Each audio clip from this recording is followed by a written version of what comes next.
Friends, welcome to Gyan Adda presents the Hindu analysis analysed in Hindi. आज है 30 अप्रैल 2020 और आज हम द हिंदू के एडिटोरियल आर्टिकल्स के साथ में फिर से चर्चा करने के लिए लौटे हैं। पर उससे पहले कि वीडियो को आगे बढ़ाएं, अगर आप हमारे इस चैनल में नए हैं तो सब्सक्राइब करना ना भूलें। तो चलिए देखते हैं आगे इसके आर्टिकल। आज का पहला आर्टिकल है Afghan peace and the India's elbow room.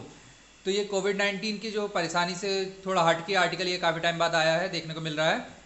यहाँ पर चर्चा की गई है अभी अफगान में जो शांति वार्ता है उसके बारे में चर्चा की गई है और उस पर भारत का किस तरीके से अपनी भूमिका अदा करनी चाहिए इस पर बात रखी गई है। तो इस महीने की शुरुआत में हुआ क्या कि संयुक्त राष्ट्र सचिवालय ने अफगानिस्तान में शांति का समर्थन करने के लिए क्षेत्रीय प्रयासों पर 6+2+1 समूह की बैठक बुलाई है। जिस तरीके से ईरान पीस के लिए 5+1 की बात रखी गई थी, P5+1 की, उसी तरीके से यहाँ पर 6+2+1 की बात रखी गई है। यहाँ पर 6 कौन से देश हैं, 2 कौन से देश हैं और 1 क्या है, इस बारे में देख लेते हैं हम।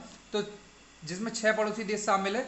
तो अफगानिस्तान की जो 6 नाइबर कंट्रीज़ हैं वो शामिल है। इसमें कौन कौन सी हैं? चीन, ईरान, पाकिस्तान, तजाकिस्तान, तुर्कमेनिस्तान और उज्बेकिस्तान। ये 6 कंट्रीज़ हो गई, ये जो पड़ोसी देश हैं इनके ये है। और साथ ही साथ में 2 वैश्विक कंट्रीज़, यहाँ पे जो 2 लिखा हुआ है यहाँ पर, तो वैश्विक जो कंट्रीज़ हैं साउथ राज्य America, USA and the Russia, ये 2 शामिल हैं। और साथ ही साथ में सेल्फली जिसकी बात चल रही, जिसकी शांति की बात जहाँ पर होनी है, वो अफगानिस्तान, ये देश शामिल है। तो 6+2+1 का मतलब कि 6 neighbouring countries, 2 global countries and the 1 itself Afghanistan. तो अफगानिस्तान के साथ में अपने अब इन सारी चीज़ों में अभी देख रहे हैं आपने, कहीं पे भी भारत का नाम नहीं आया है। तो भारत को ऐसा पहली बार नहीं हुआ है कि ये तटस्थ रखा गया, अलग रखा गया है इन सारी वार्ताओं से। ये पहले से भी हो रहा है, सामरिक ऐतिहासिक रूप से देखा जा सकता है। तो उदाहरण के लिए बता दिया गया है यहाँ पर कि दिसंबर 2001 में विशेष दूत जब सत्येंद्र लांबा को यहाँ पर बैठक में बुलाया गया, ये जब सत्येंद्र लांबा यहाँ पे जो हमारे राजदूत थे वो अपने नेतृत्व करने के लिए भारत की तरफ से, तो जब वो वहाँ पर पहुँचे, कहाँ पर था ये मीटिंग? जर्मनी के पीटर्सबर्ग होटल में, जो वार्ना में वॉन समझौता जिसके नाम से जाना जाता है। पीटर्सबर्ग में एक जगह है वॉन, यहाँ पर ये मीटिंग हुई थी। और यहाँ पर जब हमारे राजदूत सत्येंद्र लांबा जी अपने भारत का रिप्रेजेंटेशन करने के लिए गए, तो ये उनको देखा गया कि आधिकारिक स्थल पर उनके लिए कोई भी सीट ही खाली नहीं थी। आरक्षण नहीं का मतलब कि वो रिजर्वेशन इस तरीके से कि उनके लिए कोई एक सीट होनी चाहिए ना, कि ये भारत का व्यक्ति यहाँ पर बैठेगा, तो उस तरीके से आरक्षण कहीं पर भी नहीं दिया गया था। फिर जनवरी 2010 की बात करें, यहाँ पे 2001 से के बाद में जनवरी 2010 में भारत को अफगानिस्तान से जब लंदन की बैठक हुई, तो लंदन बैठक में भारत को जब अगुवाई हुई, भारत को निमंत्रित किया गया, पर भारत ने क्या किया? बीच में ही वार्ता को छोड़ दिया। तो यहाँ पे 2001 में समझ लेते हैं हम, 2001 में जब यूएस में किसकी उस पर हुआ, जॉर्ज बुश के टाइम पर ये मीटिंग हमारे यहाँ पे हेल्ड हुई, और 2010 पे बराक ओबामा के टाइम पर। तो लंदन की जो मीटिंग थी उसको भारत ने छोड़ दिया गया। उसका रीज़न ये है कि भारत कभी भी तालिबान समझौते पर सहमत नहीं था, तालिबान से चर्चा करने पर सहमत नहीं था, और यहाँ पर तालिबान के साथ में वार्ता शुरू करने का फैसला लिया गया था। इस कारण से भारत ने बीच में ही ये बैठक छोड़ दी थी। अब 2020 में बात क्या कही गई कि भारत को अफगानिस्तान पर क्षेत्रीय चर्चा से बाहर रखने का कारण इन्होंने बताया कि जो भी नाइबरिंग कंट्रीज सिर्फ वही इसमें शामिल होंगी और भारत इसमें शामिल नहीं हो सकते, क्योंकि ये इसके साथ में बॉर्डर नहीं जोड़ता है, नाइबरिंग कंट्रीज नहीं है भारत अफगानिस्तान की।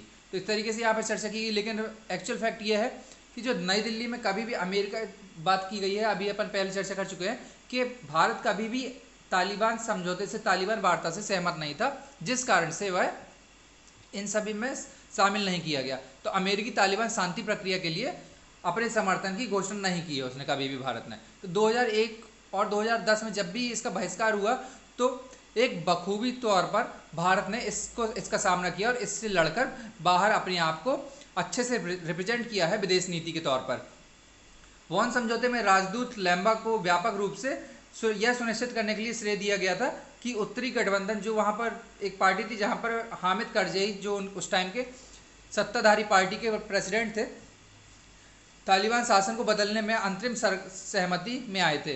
तो एक इम्पॉर्टेंट रोल इन्होंने विदेश नीति के रूप में सत्येंद्र लांबा जी ने प्ले किया था यहाँ पर हामिद करजई के साथ में। 2010 के सम्मेलन के बाद नई दिल्ली ने काबुल के साथ अपने प्रयासों के लिए फिर से परिभाषित किया, इसको इस तरीके से इन्होंने रिप्रेजेंट किया कि विदेश नीति, यहाँ पर विदेश नीति पर कोई भी तरीके से हम इसको गलत नहीं ठहरा सकते हैं। विदेश नीति एक भारत की अच्छी इन्होंने सकुशल बनाई रखी थी।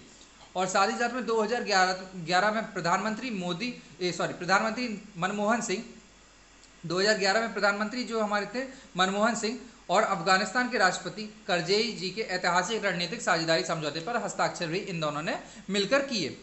और इस टाइम पर जो किसी भी देश के साथ में अफगानिस्तान का क्या था, पहला ऐसा समझौता था।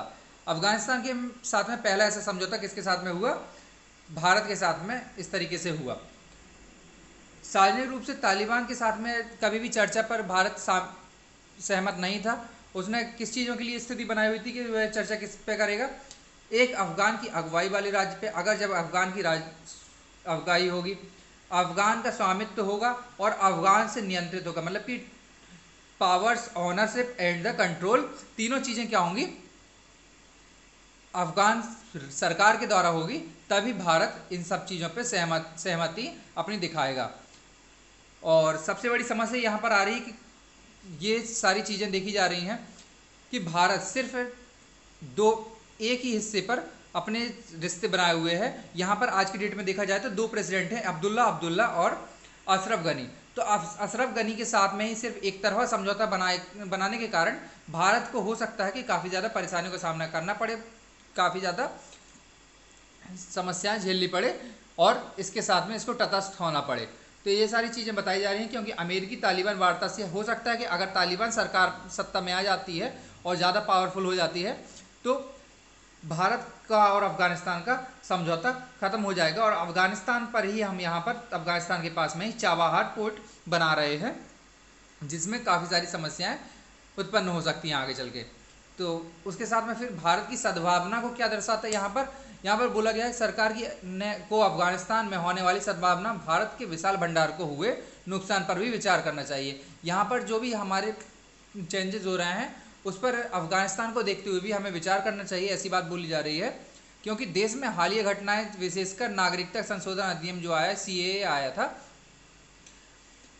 उस पर विवाद काफ़ी ज़्यादा हुए। उस सद्भावना से निर्माण खंड में भारत की बुनियादी ढांचा परियोजना, स्वास्थ्य विभाग, शिक्षा, व्यापार, खाद्य सुरक्षा सभी सहायता करते हैं। और भारत में अध्ययन प्रशिक्षण का काम करने के लिए भी अफगान के काफ़ी लोग यहाँ पर रहते हैं, जिनसे उधार पहुँच में भी है।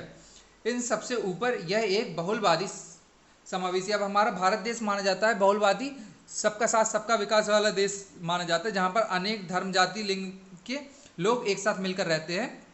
यह एक बहुत ही बड़ा उदाहरण है भारत हमारा। तो इस पर भी एक काफ़ी ज़्यादा सवाल खड़े होते हैं। अफगानिस्तान के बहुसंख्यक मुस्लिम नागरिक जो भारत को क्या मानते हैं, एक दूसरा घर मानते हैं, अपना भारत को अपना एक दूसरा घर मानते हैं, उनको भी काफ़ी आहत पहुंचता है जब ऐसे CAA के मामले, अधिनियम के सामने देखते हैं और ये चर्चा के विषय बन जाते हैं। तो इस तरीके से इस आर्टिकल में बात की गई है। तो चलिए आप आगे देखते हैं। आगे आर्टिकल है limitations of the online earning. तो ऑनलाइन लर्निंग की बात की गई यहाँ पर कि ऑनलाइन जो शिक्षा है वो उसकी कितनी क्या सीमा होनी चाहिए और इससे क्या फ़ायदे और नुकसान हो सकते हैं आगे चल के भविष्य में। इस तरीके से तो प्रत्यक्ष मानव जुड़ाव शिक्षा का, राइटर कहते हैं कि प्रत्यक्ष मानव जुड़ाव जो है शिक्षा का महत्वपूर्ण घटक है। कि जो फेस टू फेस जो ऑनलाइन जो टीचिंग होती है वो ऑनलाइन टीचिंग से काफ़ी ज़्यादा हेल्पफुल है। और वह एक, जब अगर आप शिक्षा लेना चाहते हैं तो एक वो महत्वपूर्ण घटक है, इंपॉर्टेंट रोल प्ले करता है किस चीज़ का, सीखने के लिए। तो इस तरीके से यहाँ पर बात की गई है और ऑनलाइन लर्निंग को उन्होंने काफ़ी हद तक गलत ठहराने की बात की है। तो प्रमुख तथ्य इन्होंने कहा है लेखक ने कि 13 अप्रैल को UGC अध्यक्ष जो थे उन्होंने घोषणा कर दी। UGC अध्यक्ष के द्वारा कहा गया कि सोशल डिस्टेंस को बनाए रखने के लिए ई शिक्षा एकमात्र तरीका है। हमारे अभी भारत देश के और पूरे विश्व का देखा जाए तो लॉकडाउन के चलते और महामारी के संकट के चलते लॉकडाउन लगाया गया, जिसमें ये सारी चीज़ें समस्याएं देखने मिल रही हैं। क्योंकि सोशल डिस्टेंस अब हमको फॉलो करके चलना है, मेंटेन करना है। तो उसमें एकमात्र उपाय क्या मिलता है, ई शिक्षा, ऑनलाइन लर्निंग एकमात्र तरीका मिलता है। तो लेखक कहते हैं यहाँ पर कि उच्च शिक्षा परिसर जो है उसको बंद करने की तैयारी बोली गई। वहाँ पर इन्होंने कहा है कि जो भी अभी तक इंस्टीट्यूशन जो चल रहे थे उन सारी चीज़ों को इस तरीके से बंद कर दिया जाएगा, ऐसे तो ये सारी चीज़ें बंद हो जाएंगी, ये सारी तैयारियाँ चल रही हैं। तो नामांकन बढ़ाने की रणनीति को भी बोला गया। इन्होंने कहा कि नामांकन बढ़ाने की रणनीति है यहाँ पर। अब उसमें इन्होंने समस्याएं क्या क्या बताई हैं कि पहुँच, कि हर किसी के पास में डिजिटल डिवाइड्स, यहाँ पर डिजिटल डिवाइसेस नहीं है, डिजिटल डिवाइड्स है, कि लोगों को बांट दिया गया, अब डिजिटल तरीके से बांट दिया जाएगा।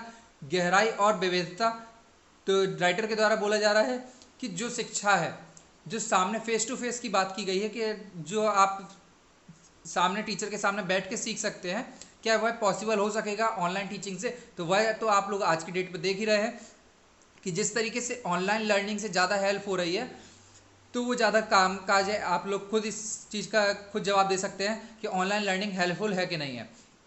साथ ही साथ में एक और बात यहाँ पर इन्होंने कही है कि अस्थिर राजनीतिक प्रेरणा, कि यहाँ पर एक अस्थिर राजनीतिक प्रेरणा के चलते भी ये बात देखी जा रही है। तो लेखक के काफ़ी ज़्यादा विचार किए जा रहे हैं, लेखक किस तरीके से ये ऑनलाइन लर्निंग जो है उसको गलत ठहरा रहे हैं और उनका क्या विचार है, इस पर चर्चा की गई है।